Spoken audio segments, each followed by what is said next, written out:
আপনি কি জানেন ইতিহাসের এক রাজা নিজের প্রিয় দাসীর ভালোবাসায় এতটাই অন্ধ হয়ে গিয়েছিলেন যে সেই ভালোবাসার মূল্য তাকে সিংহাসন দিয়ে গুনতে হয়েছিল? না, এটা কোনো সিনেমার গল্প নয়, এটা বাস্তবের ইতিহাস, যেখানে একটি সাধারণ দাসী তার মায়াবী রূপ আর চতুরতায় শুধু রাজার হৃদয় নয়, পুরো রাজ্যটাকেই নিজের মুঠোয় নিয়েছিল। কিন্তু ভালোবাসা যখন অন্ধ হয়ে যায় তখন তা নিজের পতনের কারণ হয়ে দাঁড়ায়। আর এটাই ঘটেছিল মহারাজা অরুণ সেনের জীবনে। অরুণ সেন ছিলেন একটি সমৃদ্ধশালী বাংলার রাজা। প্রজারা তাকে ভালোবাসত, সেনাপতিরা তাকে সম্মান করত, কিন্তু সব বদলে যায় সেই দিন যেদিন প্রাসাদে এক নতুন দাসী আনা হয়। নাম তার মেহেরা। মেহেরা ছিল অসাধারণ রূপবতী, কিন্তু তার চেয়েও বেশি ছিল তার বুদ্ধি ও মন জয় করার ক্ষমতা। অল্প কদিনেই রাজা তার প্রেমে পড়ে যান।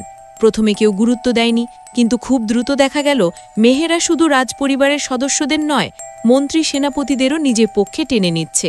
রাজা মেহেরাকে কেবল প্রাসাদে থাকার অধিকারই দেননি, বরং গোপনে তাকে রানীর মর্যাদা দিয়ে দেন। রাজার সমস্ত গুরুত্বপূর্ণ সিদ্ধান্তে মেহেরার প্রভাব শুরু হয়। সেনাবাহিনীর বাজেট থেকে শুরু করে রাজ্যের করনীতি, সব কিছুতে মেহেরার হাত দেখা যায়। রাজপরিবার এবং মন্ত্রিসভা ক্রমেই ক্ষুব্ধ হয়ে ওঠে।